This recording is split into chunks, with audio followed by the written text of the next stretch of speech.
প্রায় 10 বছর আগের কথা। গ্রামের সেই পুরনো মাটির দোতলা বাড়িতে উপরের রুমে, যেখানে কেউ যায় না বছরের পর বছর, আমি জেদ করলাম আমি এখানেই থাকব। রাত 2:30, নিস্তব্ধতা চারপাশে। হঠাৎ খাটটা একদিকে উঁচু হয়ে গেল, ঢালু হয়ে গেল। কিন্তু কেন? বাবা ফিস ফিস করে কথা বলছে। কার সাথে? আমি উঁকি দিলাম, আর যা দেখলাম সেটা কি ছিল? ছোট্ট, ফর্সা, লাল চোখ। ভয়ে আমার শরীর কেঁপে উঠল। কি ঘটেছিল সেই রাতে? পুরো ঘটনা জানতে দেখুন আজকের ভিডিও। ভূতের স্থান চ্যানেলে আপনাকে স্বাগত।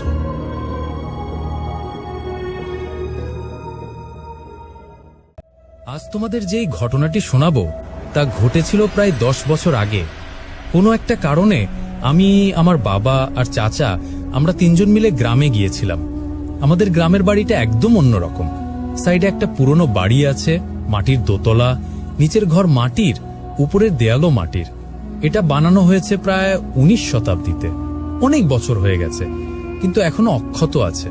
তবে গত কয়েক বছর আগে শুনেছি একদিকে ভেঙে গেছে কোনোভাবে। যাই হোক, সেই বাড়িতে গিয়ে আমরা রাত কাটাতে গেলাম। সেদিন রাতে আমি বাবার কাছে বললাম, আব্বু, আমি উপরের তলায় থাকব। সবাই একটু ইতস্তত করল, বলল ওখানে অনেকদিন কেউ থাকে না। কিন্তু আমি জেদ করলাম, আর সবাই রাজি হয়ে গেল। কোনোভাবে ঘরটা পরিষ্কার করে দিল। আমরা 3 জন উপরের ঘরে শুয়ে পড়লাম। রাত তখন 2:30 বাজে, চারপাশ নিস্তব্ধ, আমরা সবাই গভীর ঘুমে।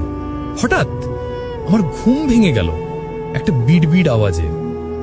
কথা বলার মতো আওয়াজ, কিন্তু কার? আমি চোখ খুলে তাকালাম। বিছানার সেটআপটা বলি, আমি ছিলাম মাঝখানে, চাচা দেয়ালের সাইডে, আর বাবা বাইরের সাইডে।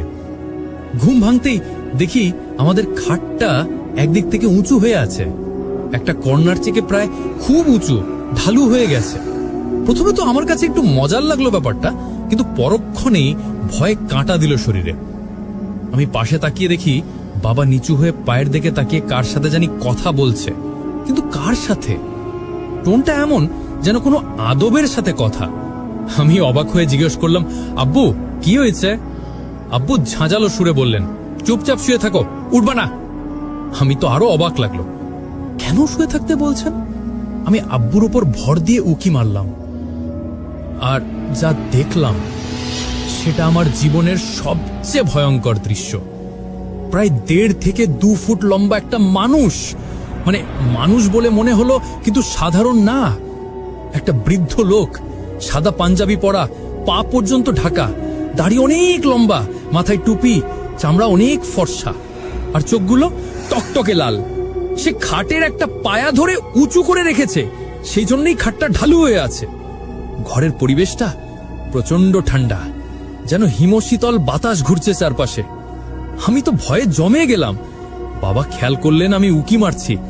তিনি আমাকে জোর করে শুইয়ে দিলেন। শুয়ে থাক বলে চাপা গলায় বললেন। ঠিক তখনই আমার চাচা ঘুম থেকে উঠে গেলেন। উঠেই দেখলেন সেই দৃশ্য। উনি তো ভয়ে চিৎকার করে উঠে বললেন, আর জোরে জোরে দোয়া পড়তে শুরু করলেন, আর লাফ দিয়ে খাটে বসে পড়লেন। ঠিক তখনই ধুপ, খাটটা নিচে পড়ে গেল। ঘরটা আরো ঠান্ডা হয়ে গেল। এক সাইড থেকে হুড় হুড় করে বাতাস বইতে শুরু করলো, যেন কোনো অদৃশ্য শক্তি ঘুরছে। বাবা চাচাকে জিজ্ঞেস করলেন, তুমি এটা কি করলে? চাচা বললেন, এটা কি ছিল বলো? বাবা বললেন, কিছু না, তুমি ঘুমাও। চাচা বললেন, না, আমি এখানে থাকবো না। কিন্তু বাবা জোর করে সবাইকে ঘুম পাড়িয়ে রাখলেন। সেই রাত আর কোনো সমস্যা হয়নি। কিন্তু সকালে উঠে দেখি আমাদের বাড়ির একজন বয়স্ক আত্মীয়, আব্বুর চাচা, তিনি বাড়িতে ছিলেন না। আমরা যখন গিয়েছিলাম তিনি 3 দিন বাড়িতে ছিলেন না। পরে এসে এই কাহিনী শুনে তিনি আব্বুর সাথে অনেক রাগারাগি করলেন। বললেন, তোমরা কেন এই রুমে থাকলে? তোমরা জানো না? আব্বু বললেন, অনেকদিন হয়ে গেছে, সমস্যা কি? তিনি বললেন, সমস্যা অনেক, তুমি তো জানো ঘটনাটা। তারপর তিনি পুরো কাহিনী শোনালেন। এটা প্রায় 19 শতাব্দীর ঘটনা। আমার দাদার দাদা, উনি জিন পালতেন। হ্যাঁ, জিন। উনি মারা যাওয়ার কিছুদিন আগে জিনদের বলে গিয়েছিলেন যে আমার বংশধরদের তোমরা রক্ষা করবে। জিনরাও বলেছিলেন যে কোনো সমস্যা হবে না, আমরা রক্ষা করব। আর সেই জিনরা এখনো ওই বাড়িতে থাকে। সেই রাতে বাবার সাথে যে কথোপকথন হয়েছিল সেটা এরকম। জিনটা বলছিল, তুমি কেন এখানে এসেছো? তুমি জানো এখানে থাকা নিষেধ। বাবা বললেন, কিন্তু সমস্যা কি? আমরা তো তোমাদের কোনো কিছু করছি না। বাবা তো অনেক সাহসী মানুষ, উনি এরকম পরিবেশে বড় হয়েছেন, তো উনি কথা চালিয়ে যাচ্ছিলেন। এক পর্যায়ে জিনটা রেগে গেল, তখনই খাটটা উঁচু করে ধরল। সেই জন্যই খাটটা উঁচু হয়ে গিয়েছিল। এই ঘটনাটা আমার জীবনে এখনো গায়ে কাটা দেয়।